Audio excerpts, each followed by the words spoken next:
Добрый вечер. В эфире телеканалов национальной вещательной компании «Саха» программа «Не пропусти главное». Тема нашей сегодняшней передачи – безопасность дорожного движения. С каждым годом растет число дорожно-транспортных происшествий, с каждым годом растет число жертв и пострадавших в этих авариях. Об этом мы сегодня поговорим в нашей студии. Честно говоря, складывается ощущение, что мы в какой-то прифронтовой, Павел, зоне находимся. Погибают пешеходы, погибают мотоциклисты, погибают велосипедисты, погибают сами водители, бьются как не знаю что. Да, и конца края нет вот этому печальному списку. Я вот для начала нашей передачи предлагаю почтить память всех погибших в дорожно-транспортных происшествиях минутой молчания. Пожалуйста.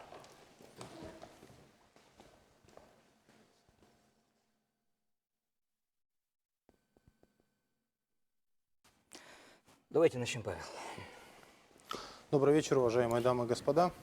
Спасибо, что пришли. Спасибо, что пришли. Поддержали нашу инициативу. Итак, наверное, нашу программу мы начнем с представителей ГИБДД. Давайте поговорим о том, за 2015 год, может быть, за предыдущие года, о статистике дорожно-транспортных происшествий. Сколько у нас, к сожалению, человек погибло, возможно, сколько произошло аварий, пожалуйста. Добрый вечер. Я бы не согласился, что с каждым годом растет количество автоаварий. По итогам 2015 года по республике снижение автоаварий на небольшое количество, но есть на 7%, погибших на 15% и 6% снижения у нас идет по раненым. При этом административная практика, выполняя функции закона Российской Федерации, административная практика, выполняя надзорные функции, растет по республике. Это без учета ЦАФАПа. У нас получается центр фотофиксации, у нас 300 тысяч нарушений в год. При этом состояние алкогольного опьянения идет, несмотря на то, что 264 статья применяется повторное управление, идет на том же уровне. То же самое и снижение количества ДТП по городу Якутску. Особая тревога, разрешите я продолжу, значит, особая тревога у нас вызывает это незначительный рост количества дорожно-транспортных происшествий, состояния алкогольного опьянения. При общем росте выявляемости, значит, количество ДТП по вине водителей в состоянии алкогольного опьянения имеет рост незначительный. Я просто объясню свою позицию. На самом деле, наверное, дело в развитии различного рода информационных технологий, которые у нас... Особенность общества такая, что печальные поводы, они всегда... более тщательно обсмаковываются и так далее. Там человек погиб, тут разбился. Знаете, я могу с вами согласиться. Дело в том, что дорожно-транспортные происшествия резонансные, они создают, в общем-то, такое, как сотрудник госавтоинспекции, могу это сказать, что создают определенную имидж среди, значит, граждан нашей республики и страны о том, что идет рост автоаварий. На самом-то деле у нас и по республике, как и по другим субъектам, в том числе и по Российской Федерации, идет снижение дорожно-транспортных происшествий. Ну, хорошо, что ГИБДД у нас юбилейный свой год. Да, хотя бы такой немного радующей статистикой встречает. Вообще, в принципе, регулярно ГИБДД отчитывается о том, что, опять же, вы правильно сказали, 264 статья, 264 прим. 1, появилась новая статья за повторный, значит, отлов. Из человека поймали повторное употребление. Переведите юридического языка, что к сожалению, эта статистика у нас есть. И у нас повторное управление транспортом, состояние алкогольного опьянения растет, она никак не снижается. К сожалению, люди не понимают, что они уже имеют юридическое наказание лишения права управления. Мы об этом поговорим обязательно. Сейчас у нас присутствуют, конечно, и участники правосудия. Но вот, в принципе, а если говорить по городской инфраструктуре, вот на сегодняшний день она отвечает требованиям безопасности дорожного движения? Или все-таки они создают условия для развития дорожного? В частности, пример. Мы понимаем, что мы собрались в свете того, что последнее ДТП очень крупное с гибелью ребенка 22 апреля, перекресток Пояркова, Петра Алексеева. Многие обсуждали перенос остановки там с предыдущего места на то, где оно стояло. Сейчас обратно, по-моему, ее убрали на то место. На новое место. На новое место, да. Это вот вот на ваш взгляд, городская инфраструктура на сегодняшний день отвечает требованиям дорожной безопасности или нет? Ну, Или она, наоборот, создает как бы вот такие Нет, условия? ну, я могу сказать, что как гражданин и как водитель, Да. я вижу, что у нас значительно лучше стали дороги в городе, это однозначно. И техническое оснащение улично-дорожной сети, в том числе и города Якутска, так и по всей республике, значительно поднялось на значительный уровень. Но есть вопросы, связанные с градостроительством, с определенными проблемами, связанные с увеличением потока транспорта в городе Якутске. Ведь у нас по статистике транспортные средства в основном сконцентрировались все в крупных городах по республике. Потому что населения у нас машин очень мало, о чем говорит и интенсивность движения по федеральным трассам нашим, по двум нашим магистралям. И, конечно, город, которым при формировании этого градостроительства несколько, будем говорить, лет назад, десятков, он не предусмотрен. И сейчас это трудно, конечно, сдвинуть. Но, тем не менее, тенденция к улучшению есть. И сказать, что она в полном объеме отвечает, я, конечно, такого не могу сказать. Но Ну, если- вот как раз к этому вопросу, наверное, перейдем к прокурору, прежде чем обратиться к администрации, да, поговорить вопрос прокуратуре. Вот, по надзорным мероприятиям вот, в сфере безопасности дорожного движения, какие мероприятия проводила прокуратура, какие, может, предписания выдавала? Значит, добрый вечер. Надзор за исполнением законодательства в сфере безопасности дорожного движения является одним из приоритетных направлений деятельности органов прокуратуры. Ежегодно нами проводятся соответствующие мероприятия. Ежегодно выявляется нами около 300 нарушений законов, поскольку безопасность дорожного движения – это такой комплексный вопрос, то значит, и наши мероприятия тоже носят комплексный характер. То есть мы начинаем наши мероприятия с проверки законности принимаемых правовых актов органами местного самоуправления и заканчиваем, значит, поддержанием государственного обвинения в суде по делам по 264, по 264 и по 264 прим. Уголовного кодекса Российской Федерации.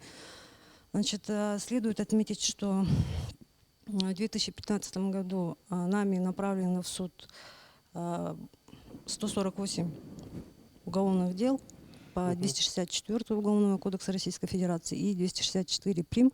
Как вы все знаете, значит, эта статья была введена в действие, ответственность введена в действие с 1 июля 2015 года. Это вот как раз повторное хождение за рулем в состоянии алкогольного опьянения, управления автомобильным транспортом. Значит, в первом квартале этого текущего года нами направлено в суд уже более 100 дел уголовных. То есть статистика говорит о том, что более жестче, значит, мы применяем эту ответственность, правоохранительные органы, и, соответственно, получается, мы уже фактически за первый квартал уже направили более 100 уголовных дел. Что касается инфраструктуры города, значит, за 2015-2016 год нами в суд предъявлено более 100 заявлений к окружной администрации по итогам проверок, проводимых совместно с органами ГИБДД. В основном эти проверки касались состояния дорог. Значит, это отсутствие разметок, отсутствие дорожных знаков, отсутствие, значит, пешеходных ограждений, значит, ну, и такие сопутствующие нарушения. По всем, значит, указанным нашим заявлениям городским федеральным судом, значит, приняты решения об удовлетворении наших требований. Но в настоящее время эти решения находятся на исполнении. Ну, как исполняют, если так вот? Ну, значит, принимая решение, значит, городской суд дает время для того, чтобы эти решения реально были исполнены. Значит, и устанавливает срок исполнения этих решений. Допустим, принимая в этом году решение, исполняя, значит, ставится срок до конца этого года, либо, допустим, до истечения первого квартала 2017 года. Вот такие сроки ставятся судом. У меня вот вопрос к представителям городской администрации. Вот тяжело лавировать в таких условиях, когда, с одной стороны, на вас давит, скажем так, дамоклов меч органов, скажем так, да, а с другой стороны, у вас есть понимание того, что, ну, город-то не резиновый, и улица тем более, да? Тяжело работать вообще в таких условиях? И давайте просто попроще. Проще, конечно, тяжело, но на самом деле мы же все работаем на благо горожан. И, и мы не работаем из-под палки, да, допустим, и не исполняем только предписания, допустим, ГИБДД или решения судов. У нас на самом деле есть соответствующие структурные подразделения, которые как бы исполняют полномочия по содержанию дорог местного значения. И есть у нас и соответствующие мероприятия, и есть дорожный фонд. Поэтому мы Дорожного работаем. фонда хватает сегодня? Нет, не хватает. Ну, никогда не хватает. Никогда не денег хватает. нет. А дефицит средств примерно какой? Дефицит средств В чего? дорожном фонде. Ой, трудно сказать, потому что, вот как Александр Егоровна сказал, допустим, за 2016 год у нас принято 52 судебных решения, да? Там они касаются не только, допустим, дорожных знаков и разметки, но и более глобальных вещей, допустим, это обустройство тротуаров на улицах, на которых, допустим, никогда не было асфальтового покрытия. То есть это надо обустроить дорогу, дорожное полотно и соответствующую инфраструктуру. То есть тротуар, там, светофоры, вот все это, ну, это достаточно капиталоемкие мероприятия. И сказать о том, что вот суд вынес решение, допустим, окружная администрация не оспаривает, и в следующем году у нас, ну, по плану может быть, но в большинстве случаев, допустим, вот по таким решениям невозможно сразу решить исполнение. А вот с этой остановкой, которая, значит, на которой было произошло ДТП, вот многие и на форумах, и на, ну, вообще обсуждали, зачем было, действительно, она находилась очень близко к перекрестку. Почему это было сделано? Ну, действительно, автобусная остановка, которая находилась на перекрестке улицы Пояркова и Петра Алексеева, находилась в 13 метрах от перекрестка, что не соответствует ГОСТу 52766. В настоящее время автобусная остановка перенесена и расположена напротив дома Петра Алексеева 8.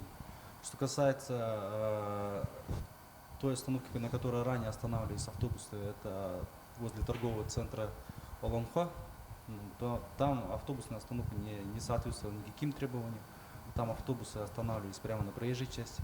В 2011 году при реконструкции улицы Петра Алексеева, начиная от Орджоникидзе до Лермонтова, был разработан проект, по которому был запроектирована эта автобусная остановка. Мы возвращаемся в студию программы «Не пропусти главное». Говорим о безопасности дорожного движения. И у нас готов уже телефонный звонок. Здравствуйте, говорите, вы в эфире. Здравствуйте. Добрый день. У меня вопрос для председателя городского суда. Я вот хотел бы спросить по поводу вот амнистии.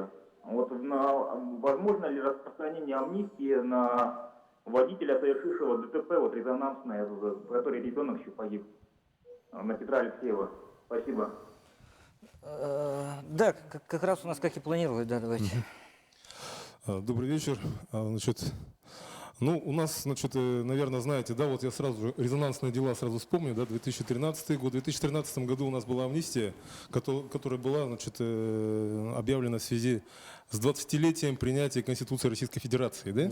В 2015 году, значит, наверное, тоже знаете, какое дело, как бы, да, тоже не буду озвучивать, наверное, да? В 2015 году, значит, в связи с победой, да, вот у нас вот юбилей праздновали, да, в связи с этим. Но вот в 2016 году я вот, в принципе, таких у нас дат, скажем, нет, да, скажем, таких вот, чтобы, наверное, скажем, была объявлена амнистия, я только так могу ответить, да, что... Ну, сейчас амнистии вообще не планируют, ну, пока нет. Да, она скажет, в принципе, наверное, нет. Ну, если будет объявлено, тогда можно будет сказать. Да, конечно, что сейчас об этом сейчас говорить. пока говорить нет. Ну, раз Иван Иванович, в общем-то, взяли микрофон, ну, давайте тогда продолжим. Вообще, в принципе, о практике привлечения к ответственности за подобные правонарушения, наверное, расскажите в 2015 году. И... Ну, надо сказать, что действительно вот и принятие статьи 264 прим, это уже говорит о том, что идет ужесточение. Да? То есть это была у нас эта часть 4, если не ошибаюсь, 12. И вот когда вот у нас были случаи, когда вот человек, который вот уже попадал, скажем, да, вот был привлечен к ответственности за, значит, управление автомобильным транспортом в состоянии алкогольного опьянения, вот повторно, если было, это у нас было административное наказание, Да, да, вот, да, сейчас предусматривалось. уголовное, совершенно Сейчас это уже уголовное, да, то есть я думаю, что это действительно, наверное, правильно, потому что, ну, если по России даже судить, и Владимир Владимирович Путин тоже вот указывал, да, что у нас есть такие моменты, да, что вот участились случаи, когда лица, которые привлекались уже к административной ответственности вот, за, значит, и управление транспортом, значит, состояние алкогольного опьянения, они уже попадались повторно. Еще не то, что повторно, они в третий, в четвертый и так далее. Такие случаи тоже были. Вот они, кстати, у нас, в принципе, случаются и в городе Якутске, да, вот мы рассматриваем такие дела, вот у нас есть такое, да. То есть я думаю, что действительно это все обоснованно было принято. Давайте примем телефонный звонок еще один. Говорите в эфире. Говорите. Здравствуйте. Да. Жители города Якутска, я хотел бы спросить, почему у нас улицы такие узкие делают? Взять Чернышевского и вообще вот по городу ездишь, где ремонт делают, вообще все улицы не расширяются. Город.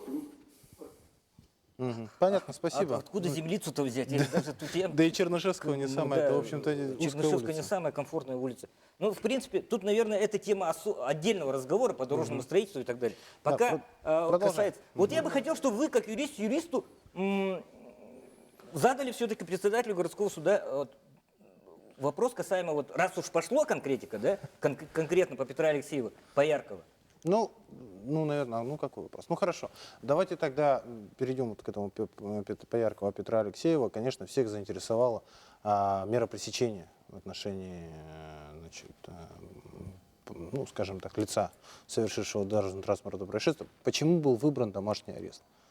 Так, ну, во-первых, скажу, что действительно вот это трагическое событие, оно не могло не заиметь, скажем, резонанс среди общественности города, республики. Вот. И, во-первых, сразу скажу, да, что вот у нас определенные есть ограничения, когда мы можем отвечать на вопрос, когда не можем. По мере пресечения, я думаю, я смогу ответить на этот вопрос, потому что буквально 6 мая, значит, это постановление Якутского городского суда, значит, согласно которому была избрана мера пресечения в виде, значит, домашнего ареста, значит, в отношении обвиняемого, значит, который, да, вот, Резонансном да, по данному резонансному делу, значит, оно вступило в законную силу. Вот почему был избран домашний арест. Вы знаете, вот сейчас очень, наверное, много говорят и вот и на форумах, да, вот общаются, как бы, да, вот наши горожане и так далее. Это все, значит, и также и обсуждается в средствах массовой информации, да. Значит, высказываются определенные мнения, как бы, да, вот по поводу именно домашнего ареста. Почему суд избрал именно такую меру пресечения? Вот. Ну, во-первых, надо сказать, что, значит, сейчас идет возбуждено уголовное дело. Идет предварительное следствие, и согласно статье 38 Уголовно-процессуального кодекса Российской Федерации, следователь – это самостоятельное лицо, которое сам решает следователь, да, вот, какие, значит, ему действия процессуальные, скажем, да, либо следственные производить. Значит, было внесено ходатайство, значит, об избрании мер пресечения в виде домашнего ареста, и, значит, согласно статье 107, значит, часть 4, да, вот, суд может либо избрать такую меру пресечения, либо отказать. И избирать, скажем, более строгую меру пресечения суд не вправе, согласно закону. Вот. Ну, вообще страшное дело это юридическая казуистика. Проще да, говоря, на с самом деле. чем следователь вышел, то и как бы... Давайте и- примем да. еще один телефонный звонок и сразу потом вернемся к казуистике. Да, говорите в эфире. Здравствуйте. Да. Год назад было тоже резонансное ДТП на Вилюйском тракте на кольце. Там как бы фигурировал Toyota Land Cruiser, он врезался в Toyota Corolla. Было 4 смерти. Виновник некто Сажин. Вопрос, почему виновник до сих пор на свободе? Он до сих пор не наказан. Так, ну я думаю, что я отвечу на этот вопрос. Данное дело, значит, находится в производстве Якутского городского суда. И в настоящее время идет судебное следствие. То есть я думаю, что, наверное, тоже согласно закону мы не будем, как бы, да, вот это будет уже, наверное, как-то вмешательство будет, да, именно вот рассмотрение данного уголовного дела. Сейчас Ну, говорить по крайней мере, что-либо. сейчас идет судебное Идет, следствие. да, конечно, это, в принципе, дело-то, скажем, ну, не недавнее, скажем, да, вот, но все-таки суд рассматривает все, скажем, да, вот он должен рассмотреть обоснованно, со всех сторон, всесторонне, да, как у нас в законе указано, то есть и с этим идет следствие. Вот у юристов вообще, в моем понимании, некие двоякие. Вроде вы вершите правосудие, но иногда бывают моменты, когда благодаря неким таким вот этой той самой казуистики, да, очень многие виновные избегают ответственности. Вот вы как гражданин, Иван Иванович, Соглашусь с этим. как гражданин, да, вот скажите, много ли бывает случаев, когда благодаря хорошим адвокатам, благодаря там каким-то лазейкам в законе и так далее, виновный в совершении ДТП избегает ответственности? Да у нас 9 оправдательных приговоров в республике. Перестань, Дима. Это 9 оправдательных из 3000. из 3000. Ну, показатель на самом деле хороший. Ну, надо, Объясните. знаете, как, что сказать, да, вот действительно у нас это судебная система, то есть вот, наверное, у нас так же тоже, значит, и на форумах, да, и в средствах массовой информации тоже, да, всегда прослеживается такое, что действительно суды почему такие решения принимают. Вот даже, допустим, ладно, давайте будем говорить, если конкретно разговор пошел, вот, в принципе, можно поговорить о деле Николая Лугинова, да, это, в принципе, тоже резонансное дело, да. и суд прекратил производство по делу Да. в отношении, значит, данного, значит, Хотя тоже смерть ребенка, по-моему. да, тоже со смертельным исходом. Это, значит, было 7 ноября 2015 года. В сентябре, по-моему. В сентябре, да, 2015 года. Вот. И, значит, было вынесено, значит, постановление, значит, о прекращении в связи с деятельным раскаянием в отношении, значит, Лугинова, да. В связи с чем это было вынесено такое решение? Вот знаете, да, вот суд — это определенного рода арбитр. Да, вот сами, наверное, знаете, да, мы, в принципе, конкретно, вот именно что будет обвинительный приговор, будет оправдательный приговор, будет прекращение, значит, дела, да, вот сразу изначально мы сказать не можем, потому что это зависит от многих обстоятельств, опять же, да. Вот, допустим, в данном случае, значит, было заявлено ходатайство со стороны подсудимого, да, вот прошу, значит, прекратить дело в связи с деятельным раскаянием. До этого что он сделал? Он возместил вред, значит, да, вот потерпевшим, вот. Потерпевшие были согласны на то, чтобы дело прекратили. Был также согласен государственный обвинитель. И что оставалось делать суду? Естественно, суду он не мог вынести оправдательный приговор в этом случае. Понимаете? Вот, да? Да. Есть именно такая казуистика, как говорите, да, вот именно если говорить такими терминами. Вот в этом случае суд никак не может. Всегда он будет как бы... Суд — это главная его задача, это разрешить конфликт. Конфликт это бывает и по гражданским делам, и по уголовным. Да? Если у нас стороны примирились, то, извините, ну, как бы... В связи с примирением сторон, как говорится, да? Да, ну там же, конечно, определенные тоже нюансы есть. Это надо, чтобы впервые у нас привлекался, значит, подсудимый, да, к уголовной ответственности, значит, небольшой средней тяжести преступления. Если он, значит, явился с повинной, значит, способствовал определенному, значит, раскрытию преступления, да, и расследованию, вот, и возместил вред, вот, который он причинил. Ну, Вот. действительно, если продолжать разговор, вот... Не, я бы хотел, чтобы Иван Иванович, на самом деле, можно продолжить, конечно, но буквально уже через 2 минуты вступит опять тот же самый, вот, и начнется второй блок, да, Иван Иванович, у нас, в принципе, режиссура программы выстроена таким образом, я хотел бы вам слово такое передать, объясняющее, может быть. Да? Да. Ну, согласно закону, да, опять же, да, вот мы сидим здесь, как бы, это люди не просто как бы граждане, да, мы сидим с определенных структур, с правоохранительных и так далее. Вот я, значит, председатель Якутского городского суда, и со мной рядом сидит прокурор города Якутска.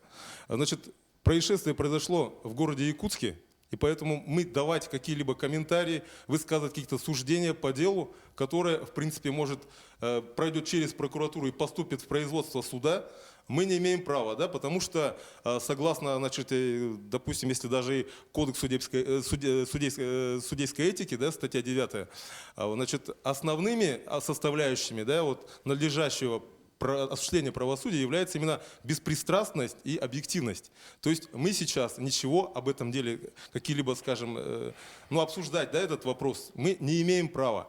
К тому же, если у нас есть статья 61 тоже Уголовно-процессуального кодекса, если есть любые какие-то основания считать, что судья либо прокурор прямо либо косвенно заинтересован в исходе дела, то, естественно, конечно, тогда он не может рассматривать как бы это данное дело, потому что мы сами понимаете, да, это правосудие, мы должны быть беспристрастны и объективны, мы должны рассматривать дело, ну, согласно тому делу, которое нам поступило, согласно этим доказательствам, мы будем уже принимать решение. Согласно Опять же, требованиям закона, да? согласно, конечно, требованиям закона.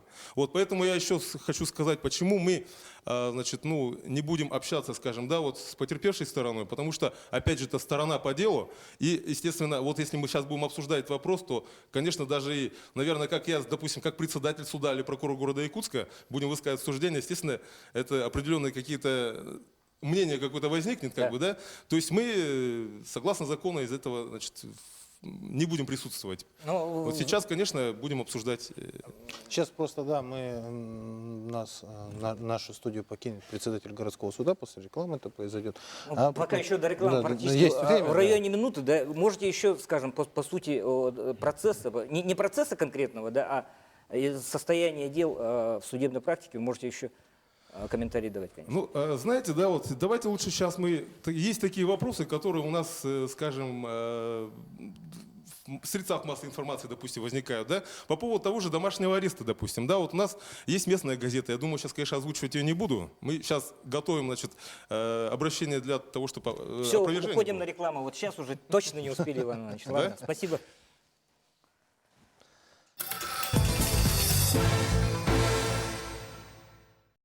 И снова в эфире национального телевидения программа «Не пропусти главного». С вами мы, Павел Стаценко и Дмитрий Аргунов. Мы продолжаем. И вторая часть нашей программы, она, конечно, знаменуется тем, что мы могли бы, конечно, я прошу прощения, что не дали возможности всем желающим высказаться по резонансным делам, возможности. Да. Раиса, вы как мать погибшего Коли, поймите меня тоже, у нас как бы немножко даже, не то чтобы технические просто условия не позволяют. И вам, как потерпевший в том ДТП, я вам обоим приношу свои искренние соболезнования и выражаю надежду на то, что все поправится у второй потерпевшей.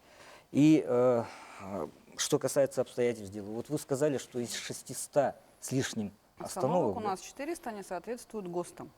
Я, конечно, этот ГОСТ не знаю, я не могу что-то там утверждать, но даже я сама водитель, как бы, да, я езжу по городу, ну вот, у нас так устроены остановки, что действительно...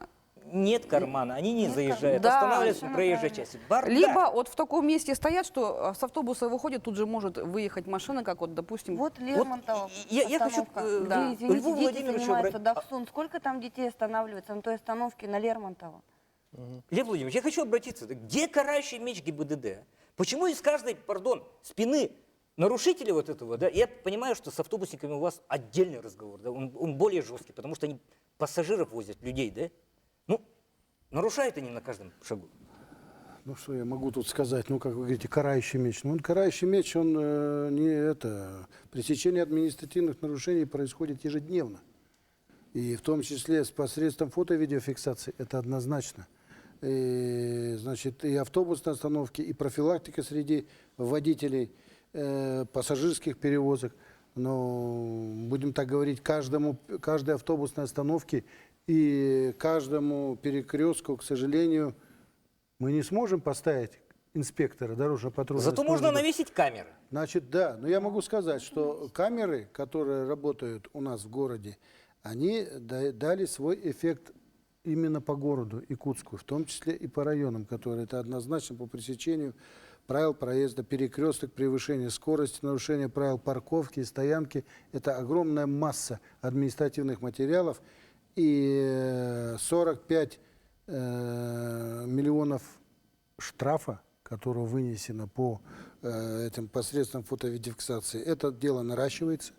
Я думаю, что магистральные наши улицы, они будут в перспективе оснащены. Ну, к примеру, возьмем перекресток Аюнского, Петровского. Там все тишь да гладь. Да, Да, там, вы Тише знаете, воды, ниже травы. значит, Никаких вы, нарушений. я Почему могу вам так что не сказать. Мы, делают? это же, Конкретно на да. Петра Алексеева Пояркова возьмем. Ну, Петра Алексеева Пояркова, к сожалению, там фотофиксации нету. Да. Пока нет. Пока нету, да. Не Ну, было. и не было, да. Я говорю, что это планируется. Когда будет, я не готов ответить, когда будет, значит, безопасный город и прочее, когда все с администрацией этот вопрос решить. Дело в том, что это не госавтоинспекция, как вы понимаете. Все зависит от органов исполнительной власти, муниципальных образований. Это совершенно Получается, в вашей разные компетенции, да, вещи. вот эти, Давайте Да. дадим вам Будем ждать вопрос. следующую жертву. Нет, я, извините, что я такого не сказал, что будем ждать следующую жертву. Меры будут приниматься, и принимаются ежедневно. К сожалению, есть, как есть, так я и говорю. Все зависит от того, что насколько будет финансирование, Хорошо, насколько давайте, будет... давайте сейчас спросим у Лев. Да, сейчас, пожалуйста, я готов. Давайте у окружной администрации спросим, как вот именно вопрос финансирования обстоит. тогда с У нас есть безопасным программа городом? «Правопорядок», по которому идет финансирование, вот, содержание и устройство новых этих устройств, да. Но следует сказать о том, что вот года 2 назад штрафы, они поступали напрямую в местный бюджет. С прошлого года штрафы уже в городской бюджет не поступают, то есть у нас имеется обязанность по содержанию и эксплуатации вот этих средств, да, А денег нет. а деньги уходят уже в другой бюджет. А куда? Ну, в республику, значит. Другого уровня. Да. Другого уровня. Все-таки по остановкам. Арсений Ильич и товарищ специалист из администрации. Так, ну давайте я скажу, да, по поводу остановок. У нас более 600, вот сказали, из которых более 300 у нас не соответствует стандартам. 400 звучало только что. 400, да, там было 400. Да, около 400, но не 400, Ну, не будем, скажем, да, на этом. Всё, много. 393, по-моему, Это многовато, там была всё такая равно, цифра. скажем, Конечно, согласитесь. эта цифра большая, в связи с чем создана комиссия, и по данному вопросу совместно с администрацией города Якутска будем объезжать и составлять соответствующие акты. И по ним будут приниматься соответствующие Дело в том, меры. что после трагедии-то вот эту остановку обустроили очень быстро. В Вот течение, очень быстро, как будто ждали. в течение недели, да, все-таки. А нельзя было бы чуть-чуть? Не, Раиса, я да. понимаю, что И вам почему? очень тяжело, да, но, наверное, напропалую вот так говорит, как будто ждали и так далее. Я бы просто не стал, чисто по-человечески, да. Никто, на самом деле, из тут сидящих, да и всех горожан, никто не хочет, чтобы на дорогах погибали люди. Это мое личное мнение. Но На остановке. чтобы упреждать вот подобные факты, да, работа на упреждение должна идти прежде всего. Вот я насчет камер почему остановился. Вот на ДТП был завершающий там маневр там, или что-то типа такого, опоздун, поспешун и так далее. Да? При большем количестве камер такое явление было бы гораздо меньше. Да, исключительно. Можно я два слова Да. добавлю чуть-чуть, да? Вообще очень, конечно, тяжело обо всем этом думать. Я думаю, что вообще все виноваты. Все виноваты. В том числе и общественность, да, в том плане, что вот этот весь наш правовой нигилизм, вот это наше отношение к правилам, вот я даже по себе могу сказать. Вот у меня жена 2 раза не сдала там вождение, да. Я 2 раза к этому относился. Вот проклятые гаишники мучают мою жену. Вот ну, такое отношение. И вчера она не сдала в 3-й раз. А нет, вчера во 2-й раз она не сдала. И я ей сказал правильно, тебя нельзя выпускать такую. Ты не умеешь ездить, ты не понимаешь. Пусть они тебе не дают до тех пор, пока ты не научишься ездить нормально. Вот этот случай, да, он во мне, вот как отдельно взятом гражданине, где-то переломил вот это отношение. Я понял, что эти правила, они нужны, чтобы спасти кому-то жизнь. И вот когда мы, очень хочется поругать мэрию, очень хочется поругать ГАИ, суд, всех, да, но с другой стороны, вот мы к чиновникам относимся, вот мэрии, что они там сидят, какие-то бумажки перебирают. А оказывается, что человек там 13 метров не там подписал остановку, на 13 метров она не там стояла, и это стало косвенной причиной, да. То есть насколько важна работа вот того отдельно взятого какого-то специалиста, да, который приходит утром на работу, оказывается, он приходит-то не из-за зарплаты, он приходит чью-то жизнь спасти тем, что вот эти регламенты, ГОСТы, стандарты, бесконечные правила, да, чтобы все они государственные, вот эти правила соблюдались, они все написаны кровью. Я вот убей, не понимаю, все-таки вопрос к администрации. А почему у нас такое большое количество остановок не соответствует ГОСТу? Это причина же какая-то должна быть. Но это не одна, не две. Это 300 с лишним, 400 почти. Реконструкция дорожной сети.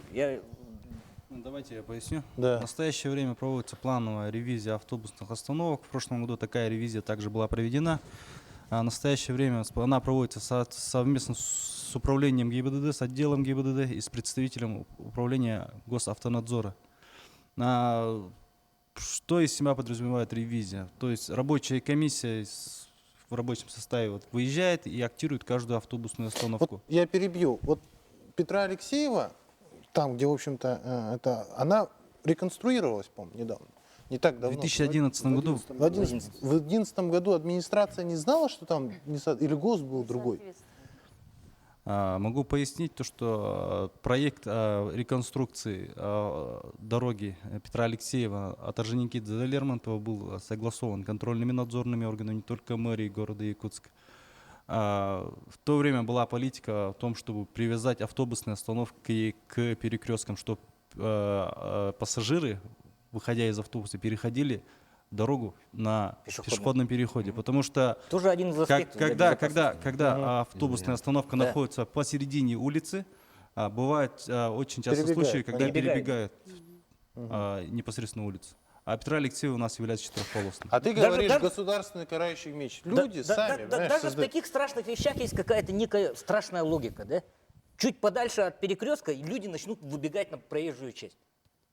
Да, вот там, кстати, вот именно в этом месте у нас там дворовой заезд, и получается, ну, если дальше, вот куда мы его сейчас перенесли, в принципе, ну, в соответствии с ГОСТом он подходит, а раньше, ну, видать, согласовали из расчета того, что за заездом это, ну, какое-то расстояние было бы быть, да.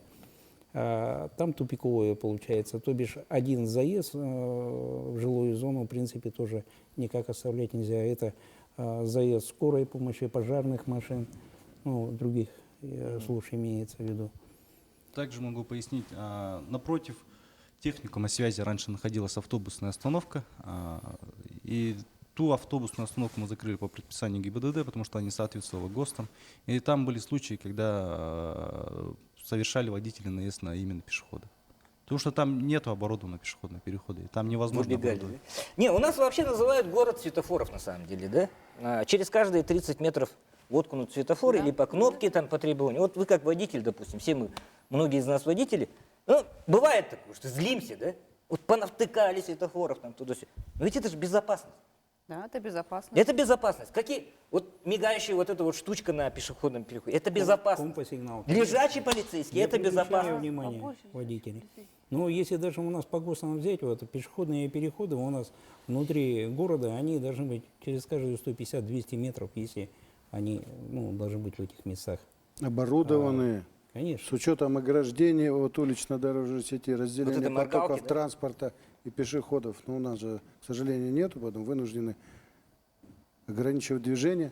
Скажите, а вот этот вот переход через около рынка столичный над дорогой, вот насколько, с вашей точки зрения, был бы эффективен, скажем, если бы что таких вот переходов было больше? Надземный пешеходный переход возле столичного рынка, он свою задачу выполняет. После того, как его ввели в эксплуатацию, дорожно-транспортные происшествия на данном участке у нас нулевое. Может быть, где-то и на других участках есть смысл? Госавтоинспекция поднимала этот вопрос, мы писали предложение. Но они, по-моему, дорогие, да, в общем-то. Достаточно дорогие, да, сооружения. А почему дорожного молчат движения. светофоры вот на реконструируемых улицах, а на Ярославского? Алексей, ты же задавал это. Да, я сегодня как Да. раз задавал. Там уже Они там мешковиной обтянуты стоят. полгода там мешок. Хотя там учебные учреждения. Там завершены прием, осуществлен на этой улице Ярославская. Нет. Там тротуар еще Да, не доделали. не оборудованных тротуаров, нет ограждений. Там еще вот- работы идут. Вот Алексей сейчас, кстати, идею неплохую подал. Мы вынуждены опять прерваться на рекламу. Просыпаются, да, верхняя студия. Режиссер, вернее. Реклама.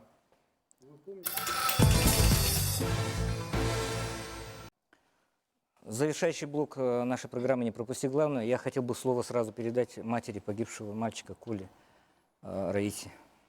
Давайте. Микрофон. Например, Микрофон передайте, пожалуйста. где-то у меня был. Есть. Все есть. Хорошо, ага. Я сегодня сюда пришла в эфир лично со своей проблемой. Я как простой простой человек думаю, получилось так, что в тот день, роковой день, мой ребенок стоял на неправильной остановке. Я подчеркиваю, на неправильной, изначально не на правильной остановке. И кто виноват? И я хочу знать, кто виноват. Пожалуйста, ответьте мне. Давайте я, наверное, да, скажу. По остановки, которые непосредственно, где произошло дорожно-транспортное происшествие, да, мы зафиксировали недостатки уличной дорожной сети по геометрическим параметрам, по расстоянию от перекрестка, по несоответствию ГОСТа, а также отсутствие пешеходного ограждения. Ну, это сопутствующее, конечно, направление, оно есть, оно и имеет место. Ну и, конечно, грубое нарушение правил дорожного движения со стороны водителя. Это основной, конечно, Ну вот о тоже чем факт. говорит Раиса, да, потому что получается, вот сейчас сказал представитель администрации, что проект, то есть она не старая остановка, она не с советских времен осталась, она новая остановка. И проект все согласовали, ваша структура, прокуратура, я так уверен, наверное, я думаю, согласовала. Администрация, там, я не знаю, другие какие структуры можно поднять и посмотреть. Получается, все ее согласовали. Почему? Так вот кто потому-то все за это согласовали. отвечает? И виноваты в этом все мы на самом деле. Виноваты все, виноваты водители, не только один конкретный водитель, хотя его вина бесспорна. Виноваты водители, которые гоняют на красный свет, сигналят, пока зеленый не загорится. Виноваты пешеходы, нигилисты, которые перебегают дорогу, я не знаю, будто у них там 20 жизней есть, да, я не понимаю. Виноваты, в конце концов, все мы, когда позволяем власти допускать какие-то несогласованные вещи, когда мы сами не приходим на публичные слушания, которые касаются наших с вами интересов. Я думаю, что нужно в первую очередь каждому посмотреть на себя и как ты ездишь за рулем, как ты ходишь по дороге, как ты соблюдаешь закон. И когда каждый из нас будет выполнять свою миссию, тогда у нас не будет такого рода вещей. Раиса, вы ищете конкретно виновного в том, кто подписал вот этот проект дороги, да? Я конкретно сама знаю. Я хочу услышать свой ответ. Можно я чуть-чуть добавлю? Да, я знаю, кто виноват. Нет, вот почему-то общественность ушла... Вы можете озвучить? Да. Кто? Да, тот водитель, который ехал на автобусе, во-первых. Во-вторых, тот человек, та структура, которая поставила эту остановку там. Нет, так можно считаю. почему-то все ушли в сторону вот этой остановки, да, но ведь это же могло произойти на любой другой остановке, и не на остановке, и на Если водитель грубо нарушает правила дорожного движения, он может сбить человека где угодно. На пешеходном переходе. Где угодно. На Лермонтова. И здесь, Да. здесь вот, если говорить об ответственности ГИБДД, то, наверное, ответственность или что, но, может быть, недостаточно все-таки жестко. Может быть, почему эти люди ездят у нас по дорогам? Господи, Почему? что такое ответственность жесткая? Ответственность так жесткая. Вы говорите, что растет количество правонарушений, да? Только что представитель судебных органов сказал, что растет количество вносимых... Не-не-не. Нет, к сожалению, вот этот случай говорит о том, что необходимо ужесточать. И к суду же были претензии. Почему домашний арест? Почему его При сдаче экзаменов ты имеешь в виду, Алексей? вообще на всех этапах. Почему эти люди вообще на дороге за рулем находятся? Но если у Как, них, что значит допустим, грубо толку? скажем, Что у значит них 3 грубых нарушения, почему их не Почему лишать люди права? лишались прав, потом опять хотя выезжают бы. на дорогу? Не, ну есть... Ну там уже надо... В данном случае у него было 6 нарушений уже, у этого водителя. Уже 6 нарушений. За что, И он ездил спокойно. за что лишается, за что не лишается человек права управлять. Это все расписано в Иногда федеральном степень наших законе. законов, логики, да, степень логики наших Ну, это законов, уже другой вопрос. она зашкаливает. Не слишком, да. Может быть, Почему, и еще раз говорю, из спины, из головы, из ушей, из хвостов потенциальных нарушителей, почему не торчит вот этот знаменитый жезл ГАИ, да? Где, вот я хочу все-таки, товарищи офицеры, как граждане, ужесточите. Да. Потому что за детей страшно. Действительно. Вот мы все боимся родители, за да. детей своих. Реально, их же страшно выпускать.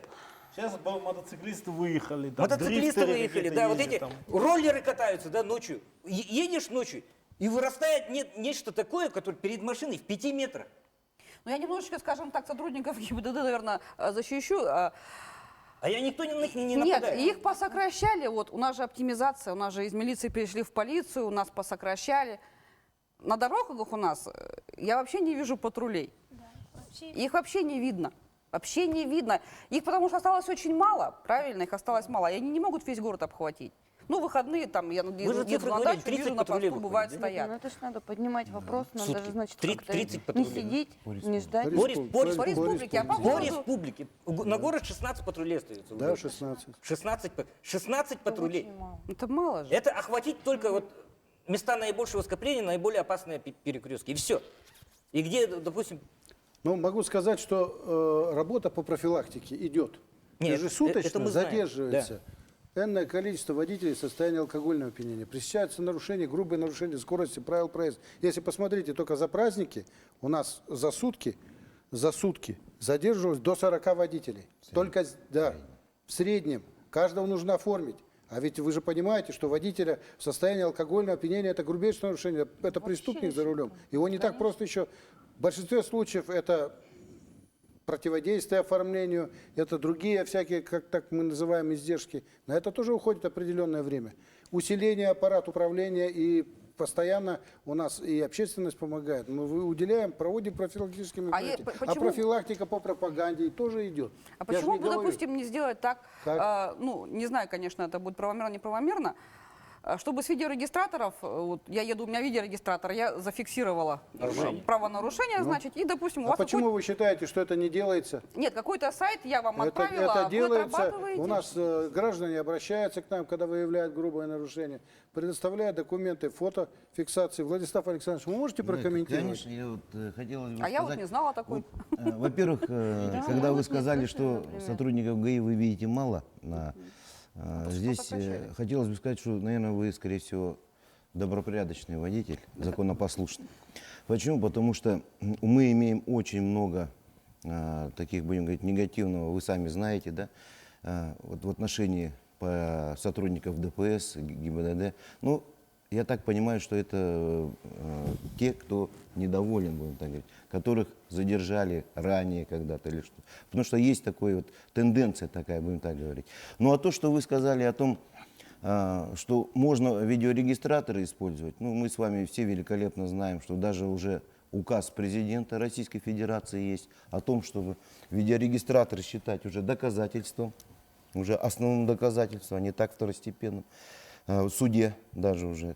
Да. А мы уже работаем, порядка уже, будем так говорить, давайте конкретно скажу, вот на моей памяти только 2 лет уже мы работаем именно по тем показаниям видеорегистраторов, которые нам на сайт присылают, или же фотографиями присылают граждане. И вы понимаете, мы стараемся, конечно, отработать это все так, чтобы было действительно... Виновник был наказан. Но некоторые не знают, граждане, присылают нам фотографии. Вот хотелось бы просто, вот, пользуясь моментом, это вот сказать для всех жителей, будем говорить, водителей или участников дорожного движения, которые заинтересованы в безопасности, о том, что если фотографии посылаются или видео, обязательно должна быть дата, число, время, месяц, чтобы было указано, когда это произошло. Потому что очень много нам присылают, но мы не можем доказать. Понимаете, вот опять-таки сторона закона, то есть законная сторона. Если мы не можем доказать, значит, соответственно... Закон что дышло? Ну, я бы не сказал, что дышло. Тут тоже было хорошо сказано, что действительно законы у нас хорошие, жесткие законы. Даже вот уголовные статьи, да. Ну, посмотрите, а ДТП совершаются, какие ДТП, да, вот происходит. А я вам хочу сказать, что здесь действительно, в первую очередь, это... критерием является вот этих совершений, вот этих правонарушений, это недисциплинированность водителей. Мы пришли уже к этому. Почему? Потому что мы это видим. И, конечно, не хватает и сотрудников.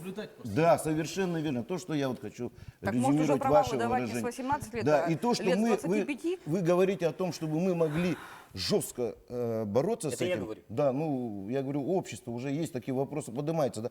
Но мы сотрудники, понимаете, полиции.